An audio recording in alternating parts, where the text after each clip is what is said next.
Okay,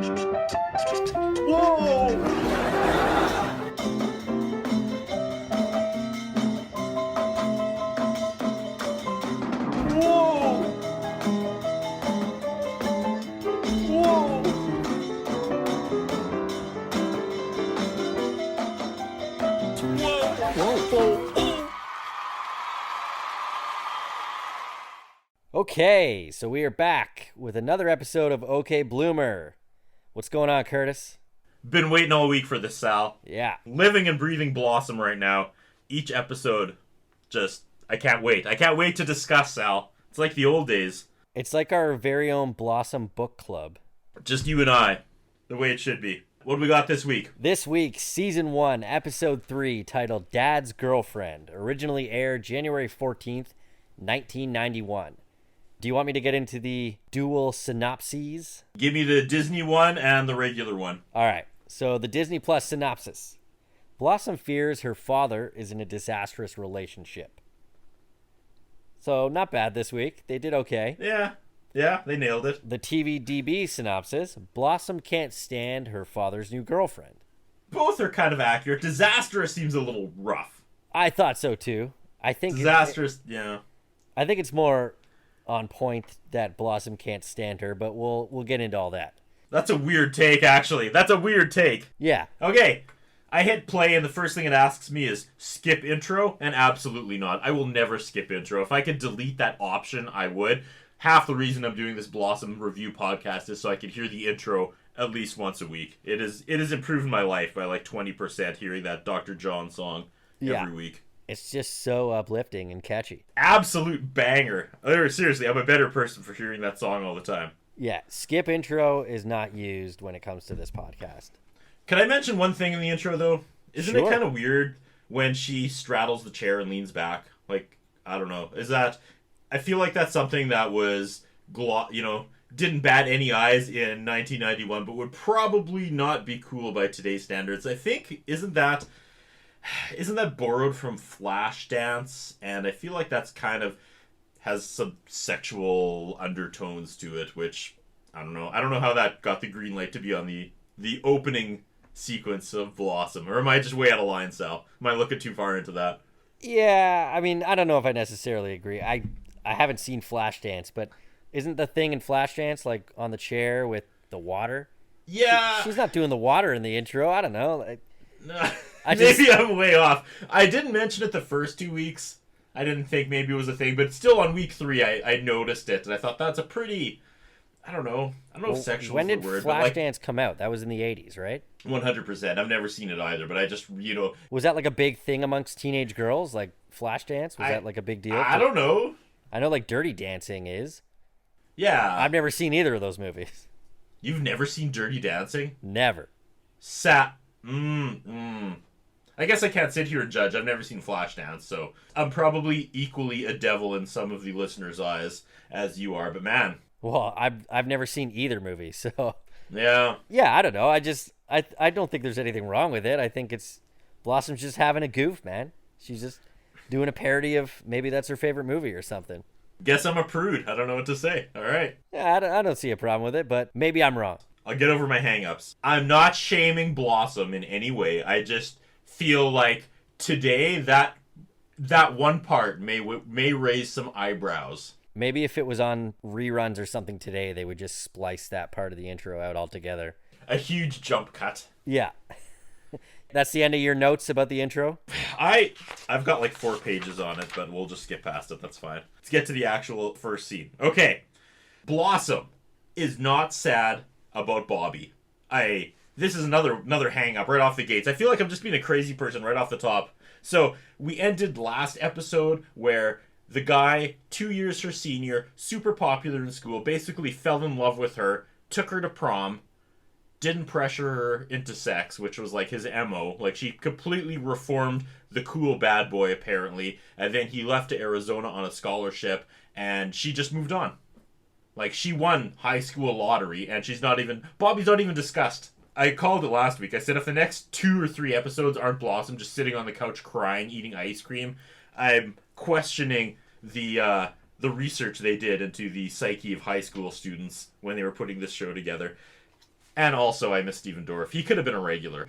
They could have wrapped that up immediately on episode 2 and just had him be her boyfriend for the rest of the show's run, and I would have been extremely happy to see that guy every week. Yeah, I was going to say, maybe Blossom wasn't as sad about Bobby as you were about not having Steven Dorff on the show. It could very well be. I think that's really where that comes from. You know what the other thing I was thinking, though, is?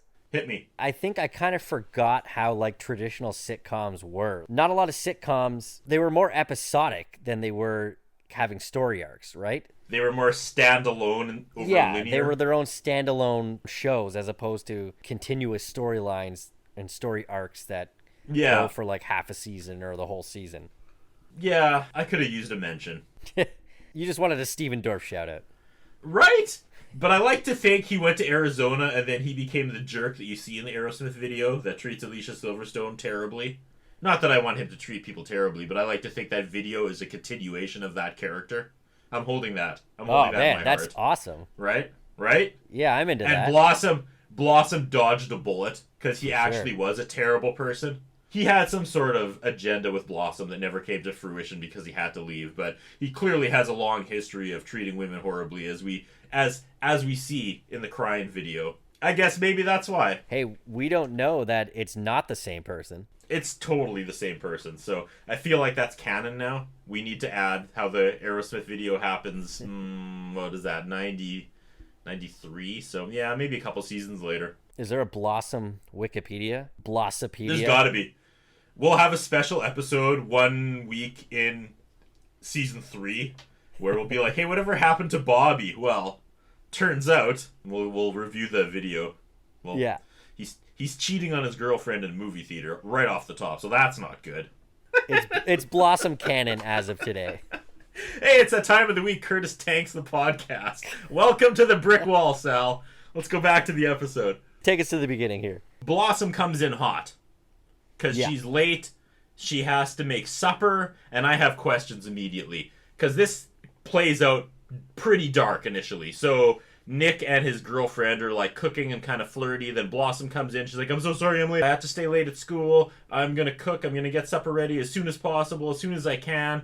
And then she notices that her dad's girlfriend is cooking. But the implications of that are that Nick's at home. Both her brothers turn out to be at home. And yet she is the one that's expected to cook every day. So I was very leaning into my computer watching this going, what are the dynamics here at the Russo house? You talk about gender stereotypes. She's the only one that can cook. The dudes are sitting there waiting for Blossom to get home and make them supper. This is not a good thing. But then it turns out it was just her night to cook. They must rotate. Did I miss anything up to this part? I kind of glossed over some stuff. Yeah, well, Nick mentioned right after that it was her night to cook. But she had said something about she was late because she was out buying groceries to cook for the dinner. Because she said she mentioned knocking down an old man and ripping the lettuce out of his hands. Those are the actions of someone desperate to make the deadline, or there's going to be darkness in her future, is what I read from that. I was...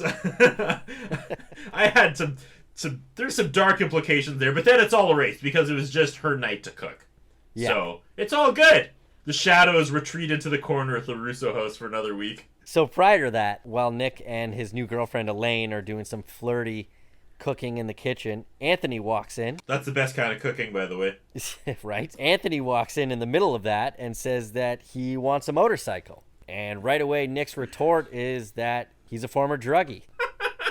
You cannot catch a break. No, he really can't. The one time he doesn't mention it, it's brought up by somebody else.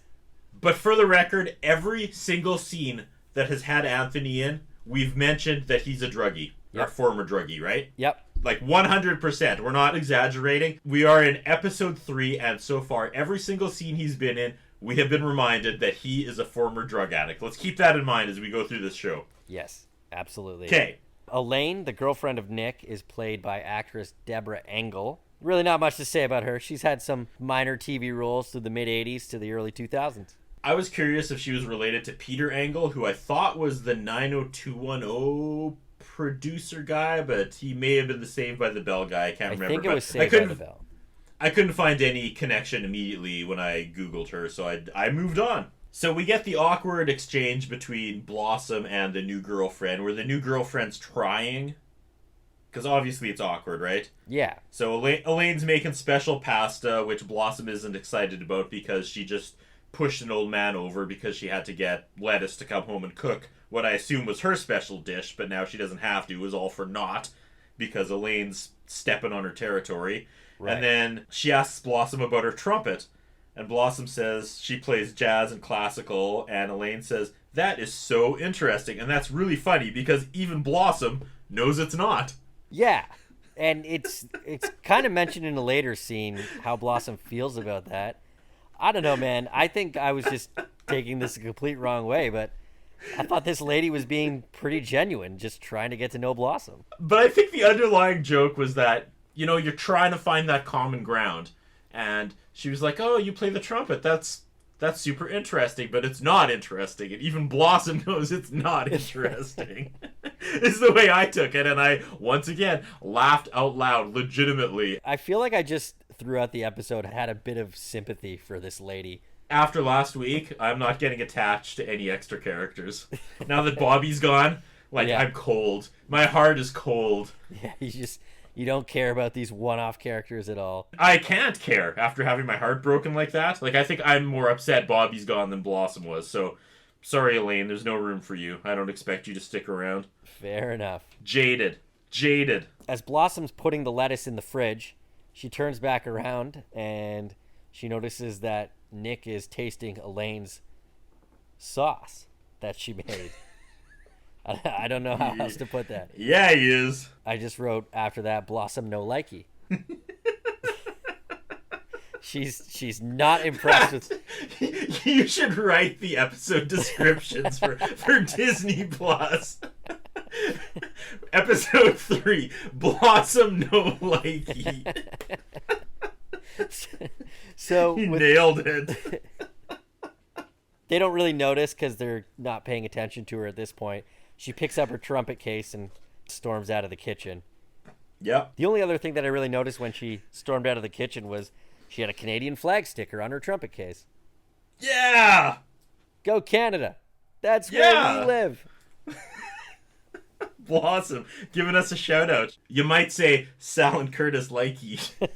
Okay, we get the exterior, which will forever be known as the too many cooks shot now. Yeah. And then we're back in the kitchen, right?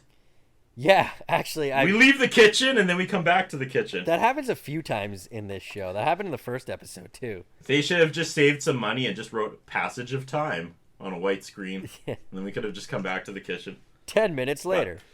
Yeah, exactly. Joey and Anthony are sitting at the table. Are we there? You caught up? I'm with you. Okay, this is where I'm gonna shine, Sal. All right. I love it. So they're talking about sex, and Joey is asking Anthony, so do you undo the buttons or do you wait for her to do it? And I am electrified. I come alive at this because I'm like, okay, we are 5 for 5 of Anthony scenes talking about how he's a former drug addict. Give it to me, set up the joke for me, and this is the one time they don't mention it. They don't mention how Anthony's a former drug addict. Because I want to say something like, what kind of advice are you going to get about sex from your former drug addict brother? He probably did not engage in healthy relationships or make good choices up to this point in his life, especially when it came to sex. Am I right? I thought he was going to be like, well, what you want to do is go behind a motel, because usually they throw out old mattresses, or, or say something like, well, if you're going to try to do a line of coke off her forehead, make sure she's level.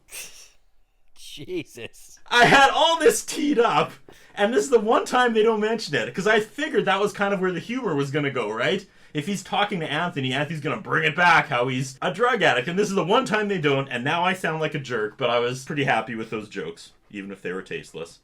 But that wasn't me making fun of the situation. That was me making fun of how the writers usually shoehorn in how he was a drug addict, and I'm just going to pretend they did, and those jokes just flowed in. They were organic and not forced at all. And there, I'm bowing out. They just didn't make it into the episode. There was totally something like that in there, I can guarantee. I mean, maybe not verbatim what I said, but there were jokes about Anthony's advice for sex and his unhealthy, drug-addled past. no mention about how Joey was asking about the buttons. I thought that was so weird. It was such a weird way to start a scene. That's his question? When I had questions, that wasn't my question. You know? Like... Honestly, I don't even know what to do with the Joey character at this point. We're still 0 woes. Yeah. No woes. Just get to the woes, man. That's all I want to see right now. Mm. So Blossom rightfully calls Joey disgusting, and then there's catcalls for Joey in the audience. Right? I know. I picked up on that too. Yeah. When she mentions, like, how often do you think about sex or something like that, and then there's catcalls for Joey. There's a couple, like, frat boys in the live audience that are just really revved up, right? They popped a little too much, and I was wondering if that's maybe why they cut all the scenes with Jenna Von Oy. Maybe she wasn't feeling comfortable with those guys staring down her at the live taping. That's why she was only in here for, like, 90 seconds. Could be, yeah. I'm like, uh-oh. She has a very short stint in this episode, too. Joey has a date with an older girl who is supposed to take some, quote, anti-nympho medication. Yeah. But she doesn't. And I'm not worried about my jokes I just made. That is a worse joke than drug-addled Anthony jokes I made 5 minutes ago. So, yeah, my sins are washed away, because that's horrible. And then I was like, you know, why are we following Blossom? I want to follow this girl. Why didn't episode 1 start with this girl in the pharmacy trying to get her anti-nympho medication instead of Blossom getting tampons? I want to follow this girl now. She's suddenly the most interesting character in the show. She's been to France and she's been to Europe. And she takes an anti-nympho drug. Those are the 3 talking points that Joey has about her. Great. Show's going awesome so far. Right. In episode 3. I will say this feels more of a Blossom episode than episode 2 did. I agree. For the most part, I was going to save this to the end, but I feel like this show is back on track. This show is, after the speed bump of episode 2, this feels like what we were digging in episode 1. So I'm very happy about that. So at this point, Anthony and Blossom have an aside. He's just kind of trying to get a feel of what Blossom thinks of Elaine. Mm-hmm. Blossom says that she hates her. She's just immediately not a fan. Yeah. Well. And Anthony can't understand why. So Blossom's just having a hard time dealing with the fact that her dad has a girlfriend. And throughout the episode, Blossom and other characters will start to point out flaws about this lady that I don't know. I was just siding with her. I felt bad for her. She got a bad rap in this episode. You know what's also weird, Sal? I mean, that? Not weird, but probably pretty uncommon. Your parents are still together, right? Yes, they are. Same with me. We bring nothing to the table for this episode in the area of, like, step-parents or a parent having a new relationship. Right. I really have no opinion of that, but it was weird that neither of us have that experience. Yeah, that's true. That's some weird odds. By today's standards, it certainly is. So. Right? And I'm not making any sort of statement. It was just like, both our parents are together. So we have really, I feel uncomfortable, going too hard one way or the other because I haven't experienced this. But yeah, that's true. I feel both sides. I feel Elaine's wanting to warm up to the kids, and I feel Blossom's immediate rejection. I don't know. I don't know how I'd feel. Anthony then asks Blossom if she wants to go to the movies with him and Joey. And she says that she can't go because she needs to practice because she's going for the first chair in her class for the trumpet. Yeah. So that's what Blossom has to focus on for the next couple days. And she can't be bothered with going to the movies with her brothers. So they leave. And right as they leave, Elaine walks into the kitchen and asks Blossom if she wants to watch a movie with her and her dad. Swerve. To which Blossom replies, "I can't. I'm going to the movies with Joey and Anthony." And then she leaves. Because I guess she cannot say no to watching the movies. Once she's been asked, she can't practice. She's just going to be watching the movie. She can't go upstairs. Yeah. I mean, I get the gag. Oh, is that what it was? I don't know. Oh, I just thought it was that she just didn't want to hang out with her at all. Well, that's what I mean. That's obviously what it was. But I'm saying she had to stay because she had to practice. Right. And so she said no to the boys because she had to practice. And for some reason, she couldn't say no to Elaine because she had to practice. Right. That makes sense. Yeah. So that joke doesn't really pan out, but I get it. Just poking holes, man. That's what we're doing. That's the whole point of this show. Right? So Blossom is playing the trumpet in her room next, and Six walks in, and her playing is apparently subpar, so she asks maybe she's blowing the wrong end? Yeah. Which, okay. Then Blossom just explodes and starts going off on her dad's girlfriend, and Six says, your dad looks happy. And don't you hate that? Like, maybe not in this scenario, but when you're complaining about something and your friend doesn't have your back, that's the worst, you know? Come on, Six. She gets mad at her, too, for not taking her side. Yeah, I feel that. Poor Blossom. I felt bad for Blossom in this episode. Like, everyone was just totally dismissing her feelings. Even Six. Wow, that's actually interesting, man, because I kind of went the opposite, and I was sympathizing with the girlfriend. I mean, I understand that Blossom, it's probably her dad's first major relationship since her mom left, and she's just having a hard time dealing with it. But I feel just like Blossom is unnecessarily just does not like this lady. I feel like, again, it's the thing where you're waiting for the other shoe to drop with the character, where it's like, oh, she is the horrible person, you know? Yeah. She does treat Blossom poorly behind her dad's back. Yeah. That doesn't happen at all. She's just like this nice lady that's just always cooking in their house.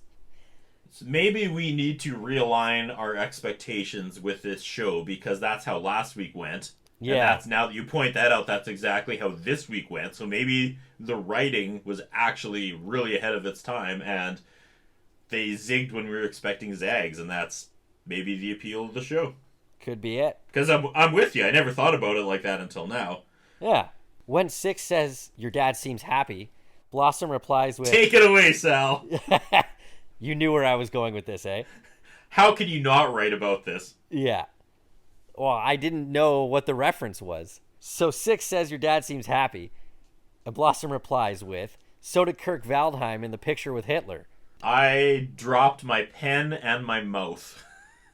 Hitler, referenced on episode 3 of Blossom. It's pretty shocking.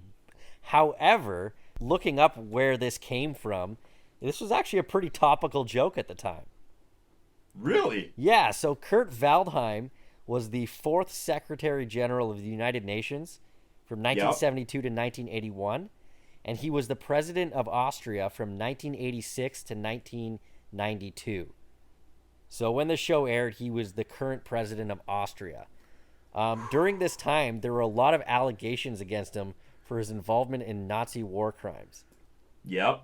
To which he denied, and I didn't really want to look further into whether or not this guy was a Nazi, but... Yeah, apparently he denied knowing that war crimes were taking place in Bosnia. Right. Yeah, it's kind of dark.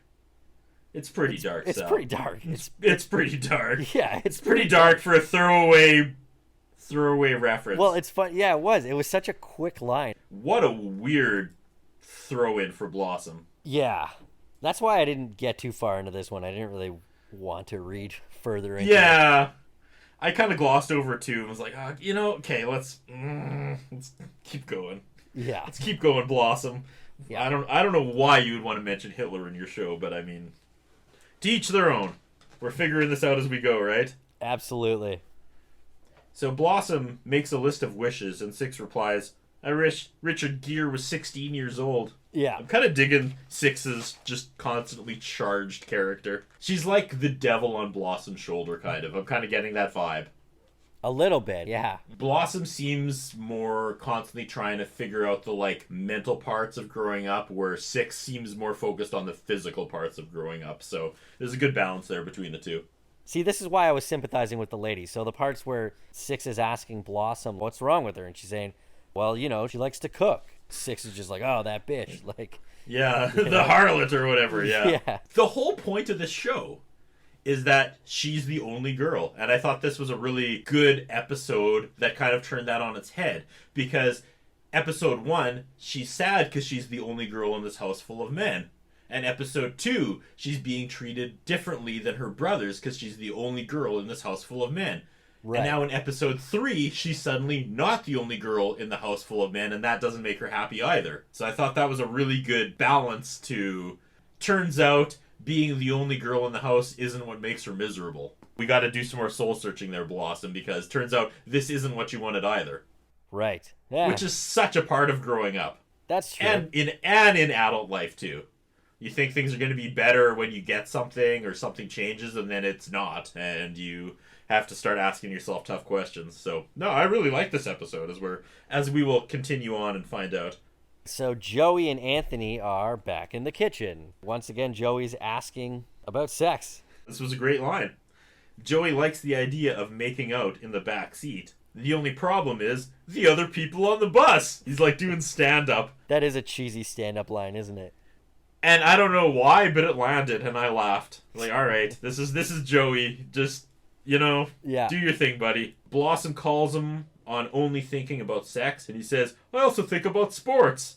Blossom says, the complete man. I enjoyed that. Yeah, that was really good. They do a pretty good line of making fun of genders, but not going in too hard, kind of keeping it light. Yeah, I think it's good. And it's always Blossom taking the jabs. It's never harsh, I never get, I hate the word triggered, but even when they're throwing men down the stairs verbally, it's like, yeah, that's warranted. For sure. When it seems like this show, and what I assume is its target demographic, could easily go the other way with it. I'll always remember in episode 1 when she went complaining to Agnes, and Agnes stood up for the men in her life. It was like I was watching a completely different show than what I was expecting. So hats off to the writers for riding that line so well. They do it very well.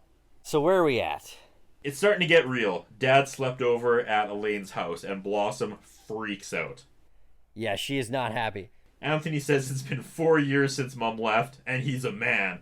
Joe says he couldn't go 4 years, and Anthony says, you've gone 16. And the audience likes that one, and I like that one, and this show is hitting on all cylinders again, like episode 1. Yeah, but his next line is also good, because he says, yeah, but once I start, I'm not stopping. Blossom finds out that Nick stayed over at Elaine's house. She doesn't seem to understand why Anthony has no problem with it. And then I thought that Joey was too weirdly excited about it. Yeah, now we just pushed our luck too far. Yeah. Because they start talking about how Elaine might be the one that marries Dad, and Joey says, imagine having a fox like that for a stepmom. Think we could get her to spank us. And that is unfortunate. Thumbs down to that. They flew way too close to the sun with that one. Yeah. Up next, we get another Scrubs fantasy segment. Yeah, that's what was missing from episode 2. Maybe the entire part with Bobby was the fantasy segment. Maybe. Mind blown, Sal. Mind blowing. That's why. It makes sense now. Some stuff here, man. The whole thing was a fantasy segment. That's canon now. Put that in on Blossopedia. Okay. All right. So Elaine's on the couch being horrible to Blossom, making her do chores around the house while she's eating a box of chocolates. Makes her wash the lawn. Yeah. I like how Blossom's wearing raggedy clothes here, too. Yeah, and then they say they're going to give Blossom a tent in the backyard like she's Milhouse from The Simpsons. Did that happen to Milhouse? Yeah, in the Aphrodisiac episode. What season is that? Oh, I have no idea, but it was, who was it now? Was it Grandpa and Homer that patented an aphrodisiac and gave it to all the couples in Springfield? Like all the okay, yeah. Simpsons and Sons. Yeah, there's that amazing scene where Milhouse's parents pull the blinds down as they're kissing, and then there's a shot of him just like sitting in a pup tent by himself in the backyard, just rocking back and forth, sitting cross-legged like an idiot. That's awesome. So good. All right, so she wishes Elaine and her dad would disappear, and then we get another cameo, and I'm like, is this where the darkness is gonna come? It's Carla from Cheers. Right? Another show I've never seen a full episode of. Really? Yeah. Oh, man. That was like the biggest show of all time. I've never seen it. I've never seen a full... I've seen bits and pieces of it, obviously, but I've never, ever seen a full episode of Cheers. Wow. I'm like a unicorn riding a Bigfoot. But you haven't seen Dirty Dancing, so you can't throw stones at me. Yeah, fair enough. It's Carla from Cheers. Rhea Perlman. Do you want to talk about who she used to be married to? Danny DeVito. Frank from Always Sunny. Oh, man. It's so awesome. She shows up as Blossom's fairy godmother. And I would think that this is another huge get for episode 3 of Blossom. Episode 1, we had Felicia Rashad, Claire Huxtable. Yeah. And now we have Carla, Rhea Perlman from Cheers. You missed one. You cut me deep, Sal. Oh, what? Stephen Dorff? Yeah! I think we've talked enough about Steven Dorff on this podcast. We can never talk enough about Steven Dorff. Dude, Blossom's moved on. It's time for you to move on. He's the coolest. I'm right now, I'm in my black t-shirt and jeans, like, rocking back, being like, what are we doing? Like it is in the end of the video. That's what I'm doing to you right now, Sal. You just can't see it. It's like I'm telling you to get off the bridge. I was going to say, it's like I'm telling you. I'm just like, come on, man. Let's just get off the bridge. He's so cool, Sal. Okay. So they landed Rhea Perlman, and she was really Yep. funny in this short little scene where she was the fairy godmother. And the first thing she does is she brings Blossom a 15-year-old Richard Gere. Right? I don't even know what to do with that. I mean, it was funny. Yeah, no, for sure. And then it goes again, one step too far, and she says something about, do you want to wish to see Mel Gibson stretched out naked on this sofa? And then she's like, no, that's actually my wish. Yeah. And then she drops the name Marla Maples. Well, what she said is that she just came back from Marla Maples' house, and she said, now there's a chick who knows how to wish. Right? Bravo. Well done. Still topical 30 years later. Absolutely. Am I a bad person that, again, so far every episode we've dipped into darkness. There's been like a cameo or a reminder of someone who was famous, which now makes you sad, like Claire Huxtable reminds you of Bill Cosby, and I can't remember what it was last week, but there was also more sadness, and Bobby Brown was mentioned, who's also a horrible person. So I was looking up Perlman, and there's a sketchy website that actually said she died March 4th, 2021. Really? I thought that was interesting about how close that was to us mentioning Perlman for no reason whatsoever other than doing a Blossom podcast 30 years after this episode aired, and someone on March 4th made a fake death for Perlman in a car accident. It was weird, man. Wow. Yeah. Jeez. Why Rhea Perlman? Why'd they pick her? I don't know. That's weird, man. So the fairy godmother thing, I was kind of like, what is happening here? She calls her sugar puss at one point. Yeah. Well done. Good get, though, like you mentioned. That's a Yeah. pretty big star. Yeah, I thought she was pretty funny, like when she went up and hugged her. And I just thought her whole little shtick that she had through this scene was pretty funny. Then I'm going to be kind of meta here. So Blossom wakes up, sits up in her bed, and as soon as she wakes up, the camera, like, snap zooms in on her. And props to that. I mean, that poor camera guy must have been watching her sleep for hours with his just finger on the zoom, just, like, never breaking focus, you know what I mean? Because it's instant. As soon as she opens her eyes, he's zooming in. Yeah, that was such an old sitcom-y thing, though, too. Yeah. It was like the jolting Sit up out in of bed. Gets you out of everything. I'm glad that they brought the dream sequence back, though. I really like that about episode 1. Yeah. We've established episode 2 is an entire dream sequence, so... Right. Is this the finale for the Agnes character? Did we establish that last week? According to IMDb, this is the official last appearance of Agnes. And to be honest, I'm okay with it. Really? I feel like this character's kind of run her course. I feel like beyond this, I don't know what else she's going to bring to the table. She's kind of like the female Joey. In a way, yeah. Which I guess is also kind of Six in a way, just not quite as abrupt and mature about it. So, Right. Yeah, I guess if they're going to groom Six to be that character, I guess we don't really need Agnes anymore. Yeah, I mean, somewhere along the way, they must have figured that out after 3 episodes. But yeah, by this one, I was just kind of like, all right. She's basically Wilson from Home Improvement, right? This is where you're going to get the lesson or the revelation, and yeah, I guess you're right. By episode 3 is pretty formulaic. But she goes out on a high note, am I right? Sure does. We learn Blossom didn't get first chair in the band. She lost out to Jerry Moskowitz, the human spit valve. Yeah. In a way, we all lose to that guy, though. She asks for advice about Elaine, and Agnes says, never use the jacuzzi on a Greek fishing boat. I wrote that down too, and I was like, all right. I assume that's some sort of like STD joke, I guess. And then she says her advice to Blossom is mind your own damn business. And that's the end of the Agnes character. Going out on a high note. Yeah, that's it. Bravo. Pour one out for Agnes. Right? I would love to know why they felt that character had a place and then suddenly didn't in the cast and in the framework of the show. You know what I mean? Yeah. Like, could you imagine if they got rid of Wilson after, like, a couple episodes of Home Improvement? It would have been weird. We'll find out if she ever comes back, but it sounds like she doesn't. I mean, I could be totally wrong in this research, and she'll just be in it again next week, so we'll find out. She probably got a part in one of the Law & Order series. All my favorite actors and actresses leave the shows I like to work on Law & Order, but, I mean, paycheck's a paycheck. Is that where Steven Dorff went? Did he ever appear on... He must have He been. had to have. He had to have been a guy on Law & Order, probably SVU. Based on his character in the Aerosmith video, it could have been on any of the Law & Orders. He fits the profile, right? Yeah. Is this a Blossom podcast or a Steven Dorff podcast? Episode 2 and 3 are slowly morphing into a Steven Dorff podcast. How cool is he in that Britney Spears video when he's throwing a fit? He's so cool, so. Never seen it.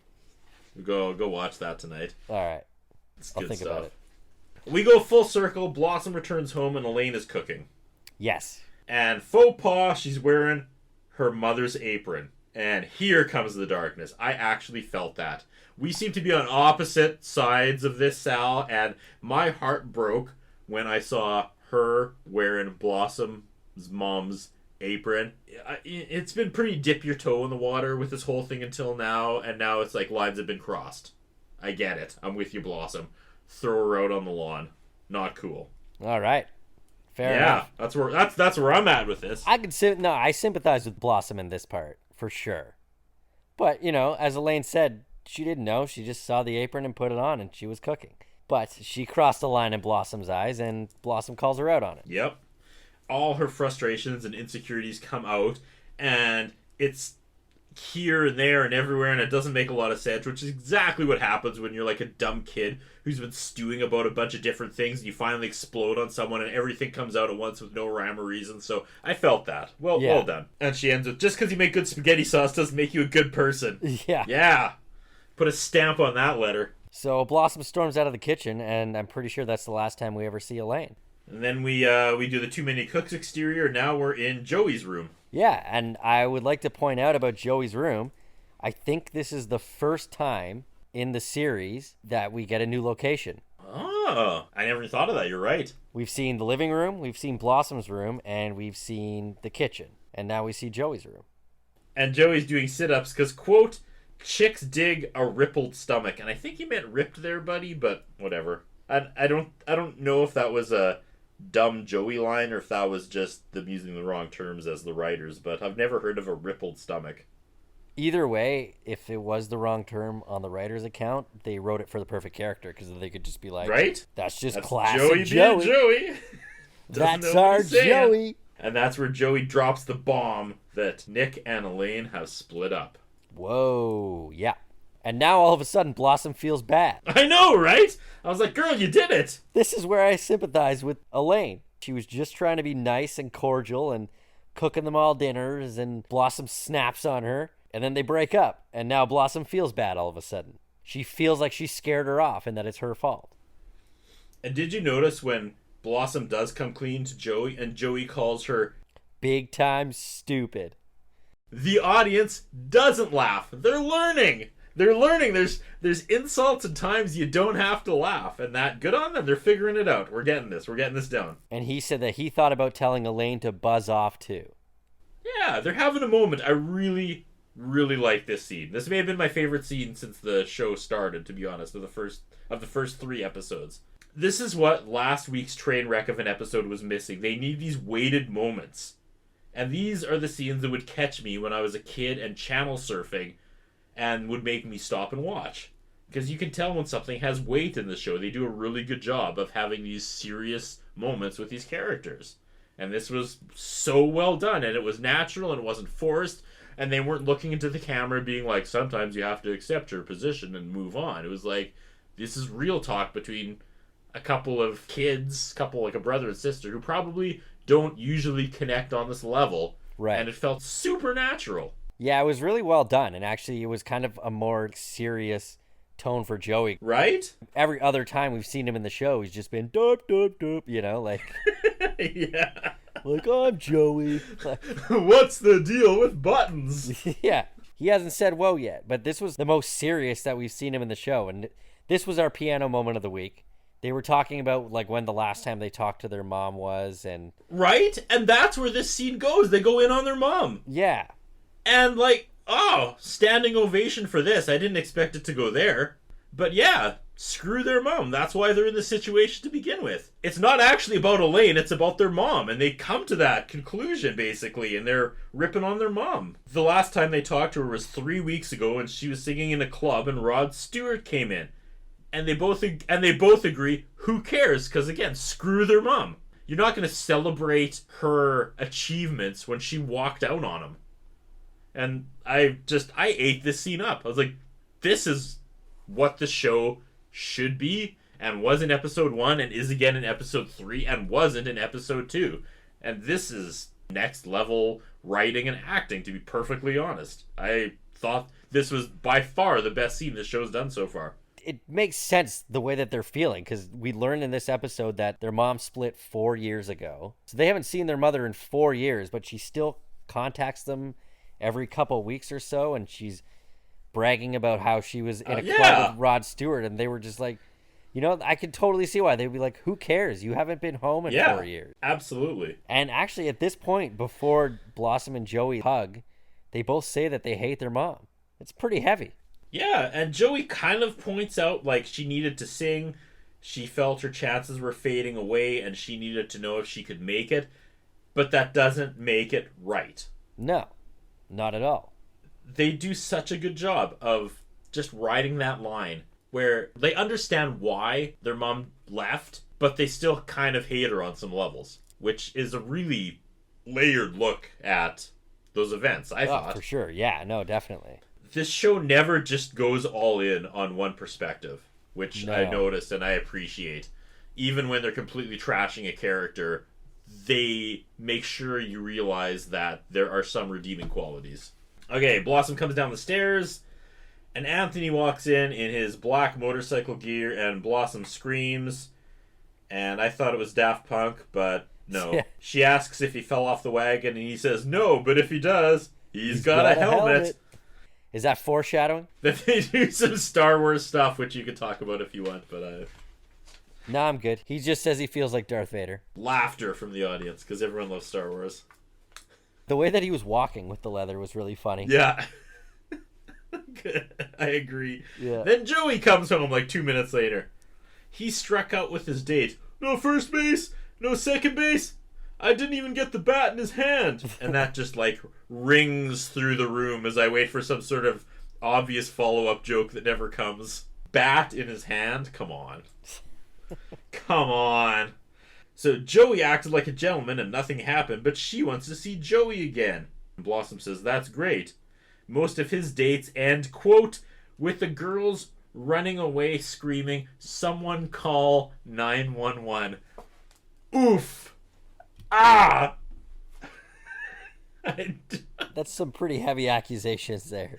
That is some 1991 humor for you folks. Yeah.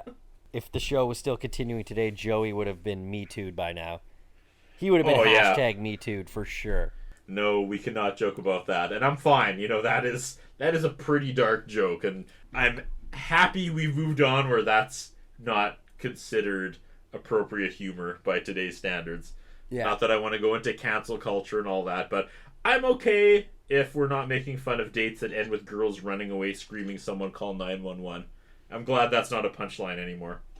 And they must have ejected those two rowdy frat boys because they didn't laugh at that. Yeah, there was no laughter after that one. So yeah, Joey walks away bummed out, saying that if everybody in school finds out he's a gentleman, it'll ruin his reputation.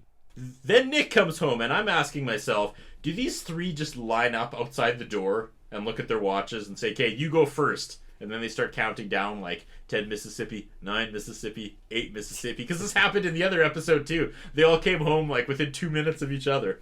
Did they not see each other pull up and like wait? I don't know. They all have the same curfew. It's staggered though. Yeah. 5-minute intervals. Not 2 minute intervals. 2 minute intervals. It's like a Royal Rumble. And then they get to go inside and make their entrance. All right.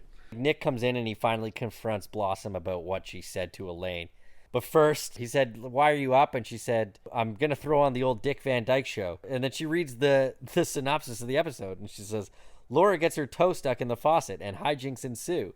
And then there's laughter. It sounds like a description that Disney Plus would put on about Blossom.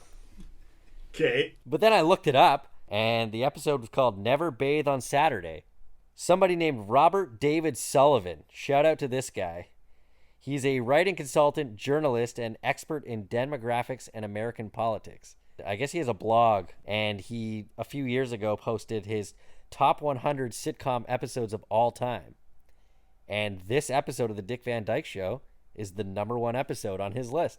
No way. And it's a pretty eclectic list because number 86 is Mac bangs Dennis's mom on Sunny Philly.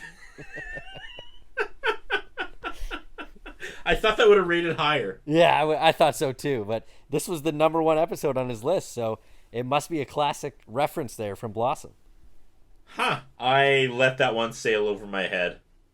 It was getting pretty late. Well, the deep dives aren't as good this week, but we're doing our best here. I wasn't sure if I wanted to put Dick Van Dyke in my Google search engine at like 2 a.m. Yeah, a whole different thing comes up after 2 a.m. Right, that's the cutoff. I would have been okay at 1:59. Yeah. But at 2 a.m., no one's Googling Dick Van Dyke and wanting to see the show. So, Blossom complains about Elaine's work in the kitchen again. Yeah, she can't get over it. They're just ragging on how this lady works in the kitchen. Well, that's all we know about her is she cooks. And I think that's probably because Nick said she was a good cook, so they were like, I'm going to poke holes in this. Yeah. That's all I know about her. Blossom claims Elaine peeled potatoes wrong. That's what it was. And Nick says, so that's what this is about, potatoes? He just slam dunks her every single line here. This felt natural, where last week when he just comes in hot and he's like, you're not going to prom with Bobby. That felt unnatural. Yeah. That felt like it could have been a much softer discussion, where this week, yeah, he's mad. This makes sense. I'm loving this. This is how it happens. This is what it looks like and sounds like. Then the other thing that Nick says to her is Blossom should have just come to him to talk about the situation. And it seems like in the last 3 episodes that communication between the family would probably fix all of their problems. But he kind of swerves her, because he softens on her and is like, look, if you'd have just come to me, I would have sat you down in a fatherly way and told you it was none of your business. And one audience member goes, oh! Yeah. And I kind of did that too. I was like, whoa, didn't see that coming. Yeah. I expected the soft piano moment of, oh, shucks, we got to stick together. We're a family. He was like, nah, you're way out of line, girl. Like, you overstepped your boundaries. Yeah, that's fair. Right? But then he lets Blossom know that it wasn't her fault that they broke up. He did say that her name did come up, but it was just that Elaine wasn't ready to take on kids. And, sorry, pause. Okay. I'm calling her out on that. Turns out she is a horrible person. What is she even talking about? Not ready to take on 3 kids. One's what, 20? And the other 2 are in high school.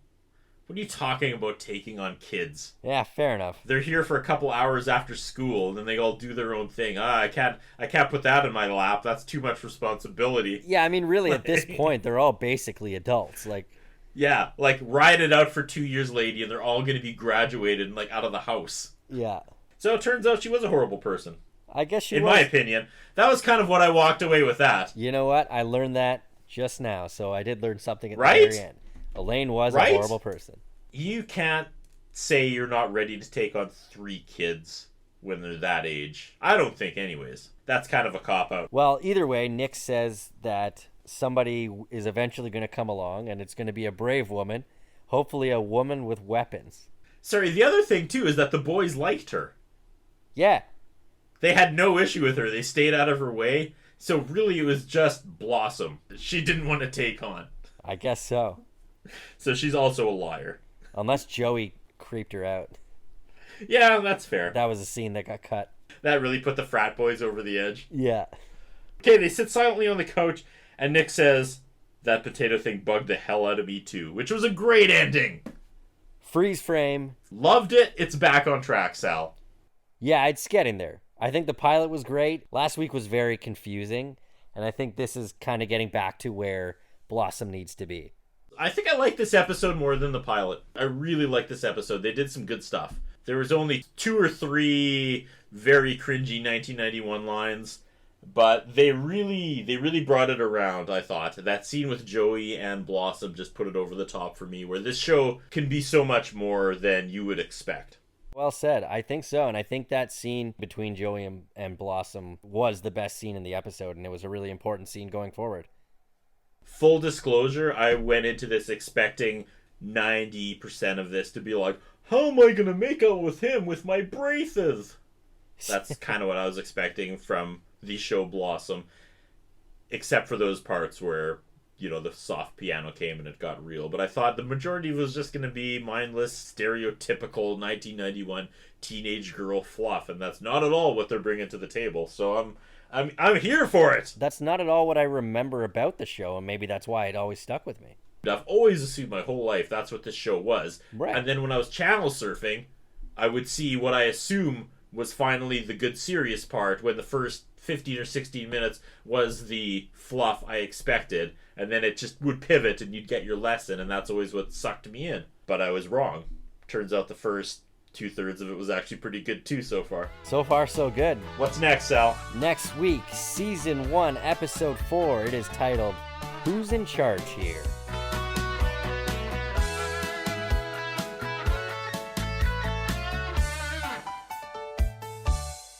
Blossom no likey.